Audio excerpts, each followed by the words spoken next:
பாஜக தலைவரோட நைனா கிட்ட ஒரு பேட்டி எடுக்கிறாங்க. இந்த மாதிரி மீனாவும் இங்கே பாஜக வந்து சேரதாகவும் சொல்கிறாங்க. முன்னாடியே வந்து ஒரு சில காசிப்லாம் நிறைய அமைச்சர் எல்முருகனுக்கும் மீனாவுக்கும் சில தொடர்புகள் இருக்கு. என்ன சொல்லியிருக்காருன்னா, தமிழ் சினிமான்றதை விட சினிமா வட்டாரத்தில் இது ரொம்ப காலமாகவே இந்த போதைப் பொருள் பழக்கம் இருக்கு. பாப்பா எனக்கு காசு கேட்டால் அவனுக்கு ஓகே எனக்கு கொடுக்குறான். ஏன் உங்களுக்கு வாய் இல்லையா? ஏன் உங்களுக்கு சொல்ல தெரியாதா? உங்களுக்கு தேவைப்படுதுன்னு தானே அதை தான் யூஸ் பண்ணுறீங்க. இன்னைக்கு வந்து 250 கிராம் வந்து காசு கொடுக்கலன்னு வாங்கினா இதெல்லாம் சாக்கு போக்கு மாதிரி தெரியும். கல்யாணன்றது ஆந்திராவில் ஒரு பெரிய இது மாதிரி மார்ஜினைஸ் பண்ணுறாங்க. ஆனால் மார்ஜினைஸ் பண்ணல ஆந்திராவில் இப்போ அதை கண்டுக்கிறது. மக்கள் வந்து இயல்பாகவே பாஜக கூட யார் கூட்டணி வச்சாலும் மக்கள் விரும்புறது.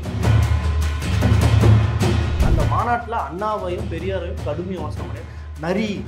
நரி மாதிரி அவங்க.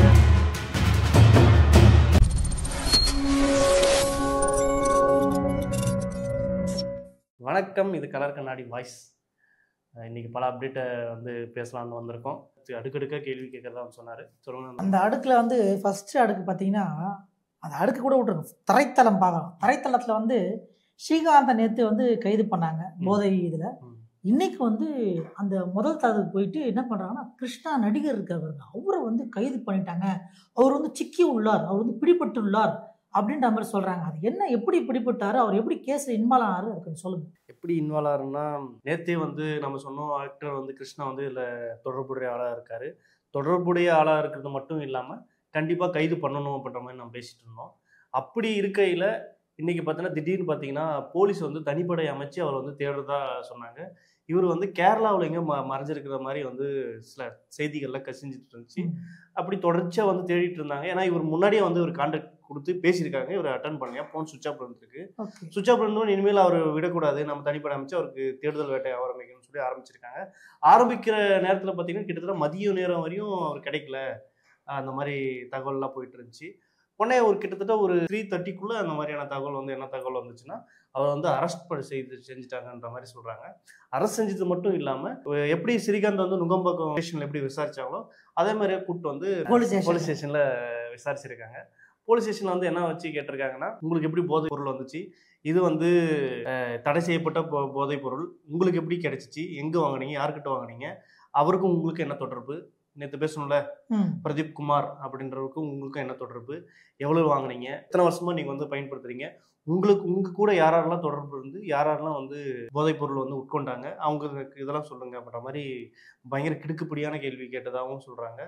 சொல்றது மட்டும் இல்லாம சினிமா வட்டாரங்களில் பயங்கரமான பேசு பொருளா இருக்கு. நேற்று கூட விஜய் ஆண்டனி என்ன சொல்லியிருக்காருன்னா, தமிழ் சினிமான்றதை விட சினிமா வட்டாரத்துல இது ரொம்ப காலமாவே இந்த போதைப் பொருள் பழக்கம் இருக்கு அப்படின்ற மாதிரி அவருக்கு எப்படி தெரியும் அப்படி சொல்றாரு. தெரியும்னா நாம தான் அவர் தெரியும்னா அப்போ அவர் முன்னாடியே சொல்லிருக்கலாம்ல. அதெல்லாம் ஒருத்தவங்க அரெஸ்ட் பண்ற வரைக்கும் வெயிட் பண்ணி, அது ஆல்ரெடி ரொம்ப பழக்கமா இருக்குங்க, நான் பார்த்துருக்கீங்க, நீ சொல்லியிருக்கணும்ல. கண்டிப்பா சொல்லியிருக்கணும் தான். ஆனா ஏதாச்சும் இப்போ ஒரு பிரச்சனை வெடிக்குதுன்னா அந்த பிரச்சனை ஒட்டி தான் யாரும் வாய் திறக்கிறாங்களோ அது வரையும் கத்துறது. லாஸ்டா பாத்தீங்கன்னா குஜராத்ல ஒரு பிளைட் வந்து கிராஷ் ஆச்சு. உடனே அடுத்தடுத்து பிளைட்ல வந்து இந்த பிரச்சனை இருக்கு, அந்த பிரச்சனை இருக்கு, அந்த பிரச்சனை அடுத்தடுத்து வந்துட்டு இருக்கு. ஏதாச்சும் ஒரு பெண்கள் வந்து பெரிய போதகரமா வந்து அவங்களுக்கு வந்து ஹராஸ்மெண்ட் நடக்குதுன்னா ஒட்டி அதே மாதிரி நடக்குது. இப்ப சினிமா துறையில கூட மீட்டுன்னு ஒன்று நடந்துச்சு. உடனே அடுத்தடுத்து பாத்தீங்கன்னா பெண்களை சார்ந்த ஒரு குற்றச்சாட்டுகள்லாம் எழுந்துட்டே இருந்துச்சு. அப்போ ஒரு பிரச்சனை வெடிக்கும் போது தான் இவங்க குரல் கொடுக்குறாங்கன்றது நீங்க சரியான கேள்வி தான் கேட்டீங்க. ஆனா அதுக்கு முன்னாடி கொடுக்கலாம்ல, உங்களுக்கு தெரியுது இருக்குன்னும் போது அந்த பிரச்சனை நடக்கும் போது தான் நான் குரல் எழுப்புவேன். அப்படின்னா நீங்க சொல்ற மாதிரி நான் வந்து குரல் எழுப்பிடுவேன், நான் பாட்டு அமைதியா இருப்பேன், என்ன வந்து பிரச்சனை இழுத்து விட்டா மாதிரி ஆயிடுமேன்னு சொல்லிட்டு அவங்க வந்து பயந்து தான் வந்து செயல்படுறாங்க. பயந்து இருக்கிற போது இப்போ சொல்றீங்களா வெளியில, அது மாதிரி சொல்ல வெளியில வந்துச்சுன்றதால சொல்றேன். நானா முன் வந்து சொன்னா என்ன சும்மா விடுவீங்களா? கண்டிப்பா அப்படின்ற மாதிரி அவங்க பயப்படுறாங்க. ஆனா பயப்படுறதா இருந்தாலும் இது இருந்தாலும் சமூக பொறுப்பு, சமூக அக்கறை, மக்கள் மீதான ஒரு பாசம், இல்லை இளைஞர் மீதான ஒரு எதிர்கால சிந்தனை இருக்குன்னா கண்டிப்பா நேரங்காலம் பார்க்க மாட்டாங்க. அவங்க ஒரு விஷயத்த தவறாக கண்டிப்பா பாக்குறாங்கன்னா உடனே எடுத்து வெளியே சொல்லிடுவாங்க. அதுதான் அவங்களோட ஒரு கட்ஸா இருக்கிறதும் கான்பிடன்ஸா இருக்கிறதும். இல்ல நான் ஒரு கூட்டத்துல ஒருத்தர சத்தம் போடுறேன் அப்படின்றதுல சமூக அக்கறைலாம் வராது. உண்மை உண்மை நீ ஒரு ஜென்யூனான ஆளுன்னு சொல்லியிருக்கவும் முடியாது. அப்படி கேள்விகளும் நமக்குள்ள பல எழுகுது இல்ல. இது இப்போ இந்த விஷயம் ஒரு ஓவரால் நடந்தாலும் இப்ப இதுவரையும் ஸ்ரீகாந்த் மேட்டர்ல என்னென்ன நடந்துட்டு இருக்கு, கேஸ்ல என்னென்ன விஷயம் நடந்துட்டு இருக்குன்னு பாத்தீங்கன்னா தொடர்ச்சியா ஸ்ரீகாந்த் விசாரிக்கிறதா இருக்கட்டும், இவரை விசாரிக்கிறதா இருக்கட்டும், இந்த மாதிரி நிறைய விஷயம் சொல்றாங்க. நேத்து ஸ்ரீகாந்த் விசாரிச்சுல கிட்டத்தட்ட ஒரு சில பல விஷயங்கள்லாம் சொல்லியிருக்காரு. அவரு சொல்லி 250 கிராம் கிட்ட வந்து சொல்லியிருக்காரு. வாங்கி use என்ன பண்ணிருக்கேன். சொல்லியிருக்காருன்னா, இவர் வந்து அந்த அதிமுக பிரமுகர்கிட்ட ப்ரொடியூசரா இருக்காருல்ல, அவர்கிட்ட இவர் நடிச்சதுனால அவருக்கு சேர வேண்டிய பாக்கி பணம் இவர் கொடுக்கலையா. கொடுக்காதனால என்ன ஒரு 10 பண்றாங்க, லட்சம் ரூபான்னு சொல்றாப்ப. 10 லட்சம் அந்த அதுக்கு பதிலா அந்த கொக்கைன் வாங்கிக்க அப்படின்னு சொல்லிட்டு அவர் மூலம் தான் அவருக்கு கொடுக்கப்பட்டதா. அது நான் கேக்குறேன், நான் உங்களுக்கு காசு தரணும், ம். அப்ப அதுக்கெல்லாம் சாப்பாடு போடுறேன், நம்ம டெய்லி சாப்பிட்டு போனா ஒத்துப்பீங்களா? ஒத்துக்க முடியாது. இதெல்லாம் அது எப்படி? இதெல்லாம் ஒரு இது காரணம் காரணம் கிடையாதுதான். இருந்தாலும் வந்து இது கண்டிக்க வேண்டிய விஷயம் தான். ஏன்னா கொக்கைன் வந்து நீ யூஸ் பண்ணி இப்படி பிளாக்மெயில் பண்ணி நீ அப்பயே வந்து போலீஸ் ஸ்டேஷன்ல சொல்லியிருக்கலாம். பாப்பா எனக்கு காசு கேட்டா அவனுக்கு கொக்கைன் கொடுக்குறான், ம், ஏன் உங்களுக்கு வாய் இல்லையா? ம். ஏன் உங்களுக்கு சொல்ல தெரியாதா? கண்டிப்பா. உங்களுக்கு தேவைப்படுதுன்னு தானே அதனால தானே யூஸ் பண்றீங்க. கண்டிப்பா இன்னைக்கு வந்து 250 கிராம் வந்து காசு கொடுக்கலன்னு வாங்கினா ம். இதெல்லாம் சாக்கு போக்கு மாதிரி தெரியலையா? கண்டிப்பா சாக்கு போக்கு மாதிரி தான் தெரியுது. அதே சமயம் நம்ம அண்ணா சீமான் வந்து என்ன சொல்லியிருக்காருன்னா, ஸ்ரீகாந்த் பாவம், அவருக்கு ஒண்ணும் தெரியாது அப்படின்ற மாதிரி இல்ல, சொல்லியிருக்காரு. அவரு சொல்றதுல எதனா உள்குத்து இருக்கலாம், எதனா நம்மளுக்கு சொல்ல முடியாது. இல்ல அவர் என்ன அவரு உங்களுக்கு சொல்றாருன்னா அது விஷயம் அதெல்லாம் இல்லாம இல்ல. இருக்காது. ஓ அப்படி வர்றீங்களா நீங்க? அண்ணன் சொல்றாருன்னா சும்மா இருக்க சரி, முடியுமா? Okay okay. அண்ணன் சொன்னா எப்பவுமே கொஞ்சப்பா அண்ணா இருக்கும். அண்ணா சொன்னா இந்த அண்ணா வந்து எப்பவுமே சரின்னு தான் சொல்லுவாரு. இப்படி கிடையாதுங்க. அண்ணன் ஏதோ ஒரு விஷயம் சொல்றாருன்னா அதுல பின்புலம் ஏதாவது இருக்குன்றாரு.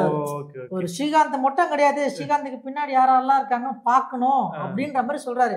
இவர் பாவங்க, இவருக்கு பின்னாடி அதெல்லாம் பாருங்கன்றாரு அவரு.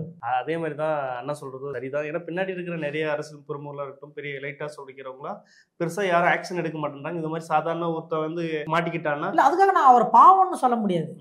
இவரு வேற யாரும் யூஸ் பண்ணிக்கிறாங்கன்னு இல்ல, சொல்லலாம். அவரோட ஐடியாலஜி அவரோட கருத்து அது. அந்த கருத்துல இருந்து தான் நான் சொல்ல போறேன்.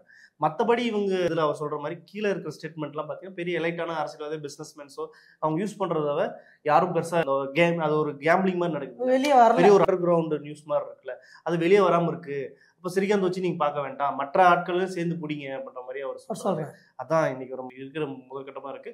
அதே மாதிரி இதுக்கு அதிமுக பயங்கர கடுமையா இது பின்னாடி இருக்கு, பிரமுகர் இருக்காரு, ஆமா, நீங்க ஏன் இதுக்கு சொல்றது- ஆக்ஷன் எடுக்காம முன்னாடி ஏன் தெரியாம இருக்கு அப்படின்ற மாதிரி அவங்க கேள்வி எழுப்புறாங்க. அதிமுக மட்டும் இல்ல, எல்லா கட்சியிலும் இது மாதிரியான பிரமுகர்கள் இருக்கதான் செய்யறாங்க. வெளியே வந்த பின்னாடி தான் கட்சி அப்படியே உத்தமர் மாதிரி நடந்துக்கிறது, அவங்க வந்து கட்சியில இருந்து நீக்கிறது, இந்த மாதிரி இதெல்லாம் நடக்குது. காலமா நடக்குது, காலம் வாஸ்தவம் நடக்கிறது தான். தானுங்க. ஆமா, பொறுத்து இருந்து பார்ப்போம் அந்த வழக்குல என்ன மாதிரி இருக்கு, என்ன நடக்குதுன்னு பார்க்கலாம். பார்க்கலாம். நீங்க அதிமுகன்னு சொன்னோடனே இந்த RSS விழால வந்து எஸ்பி வேலுமணி வந்து கலந்துக்கினாரு. என்ன அவரு எதுக்கு கலந்துக்கிறாரு? இவங்களுக்கு என்ன சம்பந்தம் இருக்குது? எஸ்பி வேலுமணி ஏன் கலந்துக்கிட்டாருன்னா, கிட்டத்தட்ட ஒரு அதிமுக பாஜக கூட்டணின்னு சொன்ன உடனே ஒரு குறிப்பிட்ட காலகட்டத்தில் நான் அதிமுக பாஜக கூட்டணி இருக்க மாட்டேன்னு சொல்லிட்டு வெளியே வந்துட்டாங்க. வெளியே வந்ததுக்கு காரணம் என்னன்னா, அண்ணாவை விமர்சனம் பண்ணா நான் வெளியேறிட்டோம். வெளியேறதுக்கு மட்டும் அது மட்டும் ஒரு ரீசனா சொல்லாம அண்ணாமலையும் ஒரு காரணம், கரரவமா பேசுறாரு. எங்க கட்சி அண்ணாவும் காரணம், அண்ணாமலையும் காரணம். அண்ணாமலையும் காரணம். அப்போ அண்ணாமலையும் ஒரு காரணம்ன்றனால ஒரு கரரா விமர்சனம் பண்ணி கட்சியிலேருந்து வெளியேறினாங்க. வெளியேறிட்டு பின்னாடி பார்த்தீங்கன்னா குறிப்பிட்ட நாடாளுமன்ற எலெக்ஷன்ல கடுமையான தோல்வி சந்திக்கிறாங்க. ஏன் சந்திக்கிறாங்கன்னா, அதிமுகவும் பாஜக கூட்டணி தான் மக்கள் இயல்பாகவே இங்க இருக்கிற மக்கள் வந்து தமிழ்நாட்டில் இருக்கிற மக்கள் வந்து பிடிக்கல.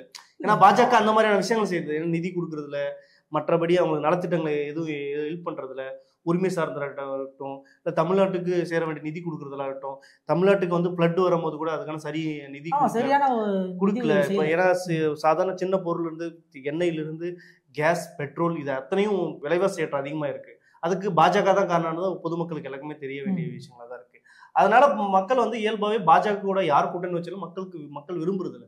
ஆனா அதையும் மீறி வந்து பாஜக கூட அதிமுக கூட்டணி வச்சதுனால மக்கள் வந்து விரும்பாத இந்த மாதிரி பிரச்சனை இருக்குனால அதிமுக வந்து நாடாளுமன்றத்தில் கடுமையான தோல்வி சந்திச்சு. ஆனா ஒரு சீட் கூட வெற்றி பெறல அப்படின்ற மாதிரி சொன்னாங்க. அதனால என்ன பண்ணா, எடப்பாடி பழனிசாமி அதிமுக குழுவினரும் இனிமேல் நம்ம பாஜக கூட்டணியில நாங்க வெளியேறிட்டோம் அப்படி இருக்கும்போது இவர் எப்படி அந்த விழால கலந்து சொல்ல வரீங்க, நீ வெளியேறிட்டோம் அப்படின்ற மாதிரி சொல்றாரு. இந்த பீரியட்ல கிட்டத்தட்ட ஒரு 5 வருஷம் பீரியட்ல பாஜக அதிமுகவோட கூட்டணி இருந்தனால பல பேர் வந்து RSS கருத்து கொண்டவங்களாம் மாறி இருக்காங்க. அதுல முக்கியமான பாத்திரம் கொண்டவர் வந்து எஸ்பி வேலுமணி, அப்புறம் வந்து தங்கமணி, இந்த மாதிரி நிறைய பேர் வந்து RSS பின்புலம் கொண்டவங்களும் மாறி இருக்கு. ஏன் இவங்க வந்து இப்படி மாறி இருக்காங்க அப்படின்றது, ஏன்னா இன்னைக்கு தமிழ்நாட்டுல RSS பலமா இருக்கிற மாவட்டங்கள் எது பார்த்தீங்கன்னா கன்னியாகுமரி, அடுத்தது பார்த்தீங்கன்னா திருப்பூர், கோயம்புத்தூர், இந்த பகுதிகள் தான் அவங்களுக்கு பலமா இருப்பாங்க. ஏன் நீங்க பாத்தீங்கன்னா கூட அண்ணாமலை எங்க நிச்சாரு, கோயம்புத்தூர்ல தான் தேர்தல் எலெக்ஷன் கொங்கு பகுதியில நின்னாரு. ஜெயிச்சாரா? இல்ல ஜெயிக்கல, தோத்துட்டாரு. ஆனா ஒரு குரூஷியலான தோல்வியை தான் ஸ்டேஜுக்கு வந்தாரு. சந்திச்சாரு. அதோட கிட்ட ஒரு பைட் பண்ற அளவுக்கு தான் வந்தாரு. தோத்தாரு. அங்க செல்வாக்காவும் இருக்காங்க. நீங்க ஏதாச்சும் நீங்க ஒரு சாதாரண மகாவீர் ஜெயந்தின்னு வந்தா அங்க மாமிச கடை மூடிடுவாங்க. அறிவிக்கப்படாத உத்தரப்பிரதேசமா தான் இருக்குன்னு மாதிரி சொல்றாங்க. ஓகே, அது கொங்கு பகுதி அப்படிதான் அந்த இருக்கு. அளவுக்கு பாஜக வந்து ஒரு செல்வாக்கு. அதோட இது இருக்கு. ஆமா. ஆளுமை. ஏன்னா நீங்க வானதி சீனிவாசன் ஒரு எம்எல்ஏ ஜெயிச்சது கூட இன்னைக்கு பாத்தீங்கன்னா கோயம்புத்தூர் தான். அந்த அந்த அளவுக்கு ஸ்ட்ராங்கா இருக்கிறதுனால எஸ்பி வேலுமணி போன்றவர்கள்லாம் இதுல வந்து கணிசமா அந்த RSS ஓட கொஞ்சம் ரொம்ப நெருக்கமா இருக்காங்க அப்படின்ற மாதிரி சொல்றாங்க. ஏன் எஸ்பி வேலுமணி நெருக்கமா இருக்காருன்னா திமுக வந்து அவர் மேல ஊழல் குற்றச்சாட்டு செலுத்தினாங்க. ஊழல் குற்றச்சாட்டு செலுத்துறதுக்கு அதிமுக கூட்டம் அதிகம். ஏன்னா இடி ரைடு விட்டாங்கன்னா அதிமுக க்ளோஸ் ஆயிடும். அப்ப என்ன பண்றாங்க, நாம இனிமேல் பாஜக கூட ஒட்டிக்கிறது தான் சரியான ஒரு ஆதரவு அப்படியே தெரிவிச்சுக்கலாம் அப்படின்றதுக்காக தெரிவிக்கிறது மட்டும் இல்லாம அவர் RSSவே மாறி முழு சந்திரமுகியா மாறிட்டார். முழு சந்திரன். ஏன்னா இந்த செங்கோட்டையனுக்கும் எடப்பாடி பழனிசாமிக்கும் சண்டை வரும்போது அவர் வந்து திமுக விட்டு விலகி RSSோட சேர்றதாவும் சில கருத்துக்கெல்லாம் வந்துச்சு. அந்த அளவுக்கு அவர் நெருக்கமாயிட்டாரு. அதை ஒட்டி என்ன பண்றாரு, திடீர்னு பாத்தீங்கன்னா நூற்றாண்டு விழா வைக்கிறாங்க. நூற்றாண்டு விழா வைக்கிறதுனால அந்த இடத்துல RSS மீட்டிங்ல கலந்துருக்காரு. கலந்துக்கிறது மட்டும் இல்லாம இத்தனை நாள்ல வந்து திராவிடம், பெரியாரு, திராவிடம் அப்படின்னு பேசின இது இன்னைக்கு முகத்திரை கிழிஞ்சிருக்கு. இதனால அங்க இருக்கிற பகுதி மக்கள் கடுமையை விமர்சனம் பண்றாங்க. கட்சிக்குள்ள இதான் உங்க கொள்கையா, இதே எம்ஜிஆரும் ஜெயலலிதா வந்திருந்தா அங்க மோடியா இங்க லேடியா அப்படின்ற மாதிரி பேசினவங்க இன்னைக்கு என்னவா இருந்திருப்பாரு. நீங்க கட்சி விட்டு தூக்கிருப்பாங்க. அப்போ உங்க நேர்மை இல்லையே, கொள்கை இல்லையே, நீங்க வெளியில கூட்டணி இல்லைன்னு சொன்னாலும் இப்படி போய் அடைக்காம போயிருக்கீங்க, இதுதான் உங்களோட கொள்கையா அப்படின்னு மக்கள் வந்து கடுமையான விமர்சனத்தை வைக்கிறாங்கன்றதான் இன்னைக்கு ஒரு பார்வையா இருக்கு. சரி, நீங்க இதை சொல்றதால நான் கேட்கறேன். இந்த 3 நாளா வந்து முருகர் மாநாடு பத்தி ஒரே பிரபலமா போய் நிற்குது, ஒரு பரபரப்பா இருக்கு. அது என்ன மாநாடு, எதுக்கு முருகனுக்கு மாநாடு நடத்துறாங்க? கிட்டத்தட்ட ஒரு 3 நாளா பாத்தீங்கன்னா இந்த முருகன் மாநாடு நம்ம முன்னாடி வாதிச்சிருக்கோம். ஏன் முருகன் மாநாடு ஏன் முக்கியமானது அப்படின்ற மாதிரி பாஜக பாக்குதுன்னா, இதுவரை இந்து முன்னணின்னு ஒரு அமைப்பு வந்து இதுக்கு முன்னாடி அப்படி ஒரு மீட்டிங்கே வச்சது இல்லை. தமிழ்நாட்டில் அப்படி வச்சதே இல்லை. மதுரையில தேர்ந்தெடுத்து அதை வச்சிருக்காங்க. சிக்கந்தரமலை அதெல்லாம் நம்ம நிறைய பேசியாச்சு. இன்னைக்கு நம்ம ஏன் பேச போறோம்னா, அதிமுக ஏன் அந்த முருகன் மாநாடு கலந்துக்கிட்டாங்கன்றதான் கேள்வியா இருக்கு. ஏன்னா முருகன் மாநாடு நடத்துறதுக்கு எடப்பாடி பழனிசாமி வாழ்த்தும் தெரிவிச்சிருந்தாரு. ஒரு திட்டமிட்டு ஒரு சமூகத்துக்கு எதிராக நடத்துற மாநாடான்ற மாதிரி அறிவிச்சிட்டு இருந்தாங்க. அதனாலதான் திமுக சைடோ மற்ற இயக்கங்களோ அதை கலந்துக்காம இருந்தாங்க. ஆனா இவங்க வந்து அதிமுக மட்டும் போய் கலந்துக்கிட்டாங்க. கலந்துக்கிறது மட்டும் இல்லாம ஏன்னா தன்னோட கொள்கை தலைவர்னு யார சொல்றாங்க, அண்ணா தான். அனைத்து இந்தியா அண்ணா திராவிட முன்னேற்ற கழகம் கொள்கை தலைவர் அண்ணாவை தான் சொல்றாங்க. ஏன்னா கடைசியா வந்து நான் வந்து பாஜக இருக்க மாட்டேன்ற அண்ணாவை விமர்சனம் பண்றதுனால தான் வெளியேறினாங்க. ஆனா அந்த மாநாட்டுல அண்ணாவையும் பெரியாரையும் கடுமையா விமர்சனம் பண்ணி நரி மாதிரி அவங்க இப்படி சொல்லும் போது அப்ப எப்படி முன் வரிசையில வந்து ஒரு 6 பேர் வந்து உட்கார்ந்து பார்த்ததா சொல்றாங்க. உட்காந்துட்டு இருக்காங்க. ஆனா விமர்சனம் பண்ணும் போது அவங்க எந்த ரியாக்ஷன் அவங்களும் என்ன பண்றாங்க. அப்போ அதுக்கு வந்து அங்கிருந்த பகுதியில ராஜேந்திர பாலாஜி என்ன சொல்றது, இது ஏற்கக்கூடியது இல்ல அப்படின்ற மாதிரி சொல்றாரு. அங்க ஆனா பொதுமக்கள் மற்ற அரசியல் விமர்சனம் சொல்றாங்கன்னா, நீங்க அங்கேயே கேள்வி எழுப்பிருக்கலாம்ல. அந்த கூட்டத்திலேயே உங்களை வந்து அந்த ஸ்டேஜ்ல அதை பண்ண முடியாது, பண்ணிருக்கலாம்ல, கண்ணியமா இருக்க முடியாது. அதுக்கு சில பேர் என்ன சொல்றாங்க, சாப்பாடு போட்டிருக்கேன் மலத்தை போட்டதுனால ஐயோ எப்படி நாகரிகம் நான் போடாம சாப்பிடாம இருக்க முடியுமா அப்படின்னு கேட்க முடியுமா? அந்த மாதிரி தான் நீ கொள்கை தலைவர், உன்னோட கட்சியே வந்து எது இருக்கு, உன் பேரு என்னவா இருக்கு, அறிஞர் அண்ணாவோட தானே இருக்கு இல்ல. அப்போ முடியலன்னா அப்பயே புறக்கணிச்சு. இப்ப நீ பார்லிமெண்ட்ல எங்களுக்கு எதிராக பில் பாஸ் பண்றேன்னா நாடாளுமன்றத்துல சட்டமன்றத்துல கூட அதை பண்றாங்க. பண்ண வேண்டியதுதானே. உண்மையிலே நீங்க வெளிநாடு பண்ணிருந்தீங்கன்னா மக்கள் இப்ப இருக்கிறத விட உங்களுக்கு ஆதரவு பெருகும். கண்டிப்பா. என்ன ஒரு கொள்கை, என்ன ஒரு வந்து ஒரு மாதிரி பேச. ஆமா, கண்டிப்பா நீங்க வெளியதான் போயிருக்கணும். அது நீங்க பண்ணலன்னு கண்டிப்பா நீங்க வெளியேறிக்கலாம்ல. வெளியேறினா மக்கள் ஆதரவு தான் பெரிய இருக்கும். நீங்க வந்து பாஜகவோட காலில் நீங்க டயரா மாறிட்டீங்க, அதான் மாறிட்டீங்க, கடுமையா விமர்சனம் பண்றாங்களே. உண்மையிலே மக்களுக்காக தான் அரசியல் செய்றீங்கன்னா இந்த விஷயத்துல இருந்து வெளியேறி இருக்கலாம்ல. அப்போ இதுக்கெல்லாம் ஒரு சாக்கு போக்கு சொல்ற மாதிரி தானே இருக்கு. நான் இல்லைங்க இதை நாகரிகம் இல்லை, நாகரிகம் தான் உட்காந்துட்டேன் அப்படின்ற மாதிரி இருக்குது. அதே மாதிரி மற்ற இன்னும் சில கூடுதல் விமர்சனங்கள் என்ன வைக்கிறாங்கன்னா, நீங்க இன்னும் எடப்பாடி தலைமையில் இருக்கிற அதிமுக இன்னும் சரியான ஒரு விமர்சன கடிதம் கூட எழுதி அனுப்பலையே அப்படின்ற மாதிரி சொல்றாங்க. ஒரு அரசியல் பொருளாக தான் பேசிட்டு இருக்காங்களா தவிர இன்னும் விமர்சனமே வைக்கலையே. சரி, எனக்கு இது ஒரு சைடில் இருக்கும்போது இங்க பவன் கல்யாண்றவருக்கு இன்னும் இங்க வேலை, தமிழ்நாட்டுல அவருக்கு என்ன வேலை இருக்காது? கொஞ்சம் பவன் கல்யாண்றவர் நம்ம ஊர் ஆந்திர சீமான் சில பேர் சொல்றாங்க. ஆந்திராவோட சீமானா? ரைட், ஆந்திர சீமான். ஏன்னா அவர் மேடையில மட்டும் தான் பேசுவது, நிஜத்துக்கு ஒண்ணுமே இல்லைன்னா முருகன் புரட்சியாளன்றாரு அவர் தான் அப்படின்றா. ஆனா தமிழ்நாட்டோட வரலாறு பவன் கல்யாணம் தெரியுமா? கண்டிப்பா. எத்தனை ஊருக்கு வந்திருக்கு நீ அப்படின்னு கேள்வி எழுப்புது இல்ல. இங்க இருக்கிறவங்களுக்கே பல வரலாறு தெரிய மாட்டேங்குது, அது வேற விஷயம். அதுதான் இது மாதிரி முருகன் கோயிலுக்கு வந்திருக்கியா, முருகன் யார், முருகனோட வரலாறு என்ன, பின்புலம் என்ன, தமிழ்நாட்டில் மதுரைன்னா என்ன, மதுரைக்கான வரலாறு என்ன அப்படின்னு உனக்கு தெரியுமா? ஆனா தெரியாத வந்து நான் பவன் கல்யாணம் தமிழ்நாடு நான் மாத்த போறேன், நான் உடைக்க போறேன், நான் புரட்சியாளர், இங்க இருக்கிற திராவிட கூட்டங்கள் இது பண்றாங்க. இப்ப திராவிடன்ற பெயரெல்லாம் விமர்சனம் பண்ணும்போது அதிமுக அந்த டைம்ல அமைதியான இருந்துச்சு, வெளியே வந்து நீங்க விமர்சனம் பண்ணலையே. கிட்டத்தட்ட ஒரு 60 வருஷமா வந்து இவங்க 2 பேர் தான் ஆட்சியில் இருந்திருக்கிறாங்க. நம்ம வந்து அவ்வளோலாம் ஒன்றும் சொல்லிட முடியாது. இதுல என்ன புதுசா பவன் கல்யாணம் வந்து இதை வந்து மாத்திர அதுவும் பவன் கல்யாண்றது ஆந்திராவில் ஒரு பெரிய இது மாதிரி மார்ஜினலைஸ் பண்றாங்க. ஆனா மார்ஜினலைஸ் பண்ணல ஆந்திராவில் இப்போ அவர் கண்டுக்கிறது இல்லையா. ஏன்னா அவர் பொய்யே பேசுறன்ற ஆந்திர மக்களே வந்து ஏன் தேர்ந்தெடுத்தன்றாலும் கொந்தளிக்கிறாங்க. ஆனா இருந்தாலும் இங்க ஏதாச்சும் அவர் நிக்க வச்சு ஒரு வின் பண்ண வைக்கலாம் அப்படின்ற மாதிரி. அதுக்கு எனக்கு சாத்தியம் இருக்குமான்னு தெரியல. இல்லையே, இங்க நம்ம தமிழ்நாட்டுல மோடியை நிச்சயோட தோத்துருவாரு. அதுதான் நிலைமை. இப்ப பவன் கல்யாணம் மட்டும் வந்தோடனே ஜெயிக்க வச்சிருவாங்களா அப்படின்னு ஒரு கேள்வி இருக்குல்ல.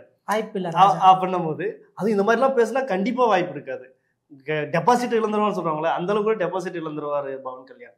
ஆனா முருகன் மாநாட்டுல இது அதிமுக செஞ்ச விஷயங்கள் மிகவும் மிகவும் கண்டிக்கத்தக்கது அப்படின்றதான் நம்மளோட பார்வை. சரிங்க, இதே தொடர்ந்து வரும்போது இந்த பிஜேபியில பாஜகல மீனா நடிகை மீனாக்கு என்ன வேலை, அவங்க வந்து பொறுப்பு கொடுத்துருக்கான்றாங்க. இதுல வேற இன்னொருத்தர் வந்து எனக்கு போட்டா போட்டி வந்து சரத்குமார் இருந்தாரு, சரத்குமார் வந்து போட்டா போட்டியில வந்து மீனா வின் பண்ணிட்டாங்கன்ற மாதிரி சொல்றது. என்னதான் நடக்குது? சரத்குமாருக்கும் மீனாக்கு என்ன தொடர்பு, என்ன நடக்குது? சரத்குமாருக்கும் மீனாவுக்கும் தொடர்பு கிடையாது. பாஜகவில் பார்த்தீங்கன்னா முன்னாடியே வந்து ஒரு சில காசிப்லாம் நிறைய நடந்துட்டு இருந்துச்சு. காசிப் என்ன காசிப்னா எல்முருகனுக்கும் அமைச்சர் எல்முருகனுக்கும் மீனாவுக்கும் சில தொடர்புகள் இருக்கு தவறான அப்படின்ற நாம சொல்லல, ஊர்ல யார் வேணா பேசலாம், சொல்லக்கூடாது. இல்ல அப்படி சில பொருள் பேசிக்கிறாங்க, இல்ல அப்படி பொருள்கள்லாம் இருந்துச்சு. அப்படி இருக்கையில திடீர்னு பார்த்தீங்கன்னா எல்முருகன் வீட்டில் ஒரு பொங்கல் வச்சிருக்காங்க. அந்த பொங்கல் விழாவில் வந்து மீனா கலந்துருக்காங்க. மீனா கலந்துக்கிறது மட்டும் இல்லாமல் இப்போ ரீசெண்டாக வந்து துணை குடியரசுத் தலைவரை போய் சந்திச்சு பார்த்துருக்காங்க. சந்திக்கிறது மட்டும் இல்லாமல் மீனாக்கு என்ன வேலை ஃபர்ஸ்ட், அவங்க எதுக்கு சந்திக்கிறாங்க அதை தான் சொல்கிறேன். இதுக்கு பின்னாடி தான் அந்த விஷயம் இருக்கு, நீங்கள் புரிஞ்சுக்கோங்க. சரிங்களா? பிரதீப் தன்கரை போய் பார்த்து பேசியிருக்காங்க. பொங்கல் விழாவிலும் எல்முருகனோட வீட்டில் பொங்கல் விழா வச்சு கொண்டாடினவங்க நேராக குடியரசுத் தலைவர் துணை குடியரசுத் தலைவர் சந்திக்கவும் செய்யறாங்க. அப்போ இதுல சந்தேகப்படுற மாதிரி சில விவரங்கள்லாம் இருக்கிறதான்னு சொல்லி ஊடகங்கள்ல பெரும்பாலும் விவாதிக்கப்படுறாங்க. எதுக்கு சந்திச்சாங்க நம்மளுக்கு இன்னும் தெரியல. ஆனா என்ன சொல்றாங்கன்னா, நைனா நாகேந்திரன் பாஜக தலைவரோட நைனா நாகேந்திரன் ஒரு பேட்டி எடுக்கிறாங்க. இந்த மாதிரி மீனாவும் இங்க பாஜக வந்து சேரதாவும் சொல்றாங்க. எல்லா கட்சியில இருந்து எனக்கு வந்து சேரணும். ஏன்னா பாஜக வந்து இந்திய அளவில் ஒரு மிகப்பெரிய கட்சி, தமிழ்நாட்டுல தொடர்ந்து வலுப்பெற்றுட்டே வருது. தமிழ்நாட்டுல ஒரு முக்கிய சக்தியா வளர்றதுனால எல்லா நடிகர்களும் எல்லாம் வந்து சேரணும், அப்படிதான் வர்றாங்க, வந்தா எனக்கு ரொம்ப சந்தோஷம் தான் அப்படின்ற மாதிரி சொல்றாரு. அப்படின்னு பாத்தீங்கன்னா, ஏன்னா இவரு சரத்குமார் வந்து ஒரு கட்சி வச்சிருந்தாரு, உங்களுக்கே தெரியும் அந்த கட்சி பேர் சமத்துவ. ஆமா, ஏன்னா தமிழ்நாடு அளவில் ஒரு பெரும்பான்மை வச்சு ஒரு 5 கோடி பேர் அவர் ஃபாலோ பண்ணார். அந்த மாதிரி பெரிய கட்சி. இரவில் நான் கனவு கண்டேன், அதனால கட்சியை கழிச்சுட்டு நான் பாஜகவோட சேர்றேன் அப்படின்ற மாதிரி எல்லாம் சேர்ந்தாரு. சேர்ற ஆளு அதான் அப்படி நம்ம சொல்ல வேண்டாம், போதும். அப்படி இருக்கையில திடீர்னு பாத்தீங்கன்னா அவருக்கு இதுல பெரிய ஆபத்து இருக்குன்ற மாதிரியும் சொல்றாங்க. ஏன்னா இவங்களுக்கு ஒரு மாநில பொறுப்பு கொடுத்தாங்கன்னா, நம்ம சரத்குமார் வந்து கட்சியெல்லாம் கழிச்சிட்டு வந்தாரு, நமக்கு ஒரு பொறுப்பு கொடுப்பாங்க. கனவு பலிக்குமா அப்படின்ற மாதிரி, நமக்கு ஒரு பொறுப்பு கொடுப்பாங்கன்ற மாதிரி நம்பி வந்தாரு. ஆனா பாத்தீங்கன்னா கடைசியில அவர் கண்டிப்பா பொறுப்பு இருக்குமா இல்லைன்ற அச்சத்துல இருக்கும். அதே சமயம் குஷ்பு கூட வந்து எம்எல்ஏ கேண்டிடேட்டா நிப்பாட்டலன்ற மாதிரி விமர்சனங்களும் கேள்வியெல்லாம் எழுப்பிட்டு இருக்கு. இப்போ திடீர்னு வந்த மீனாவுக்கு ஒரு பொறுப்பு கொடுத்தா நான் என்னடா பண்றது அப்படின்ற மாதிரி ஒரு கேள்வி இருக்கு. கண்டிப்பா ஒரு கட்சியில் என்ன பண்ணுவார், ஏது பண்ணுவார், அடுத்த நிலைமைகள் என்ன முடிவா இருக்கும், இல்லை கட்சியிலிருந்து வெளியேறுவாரா அப்படின்ற பல கேள்விகள் இருக்கு. பொறுத்தவரை மற்ற நேரங்களை சந்திப்போம். நன்றி, வணக்கம்.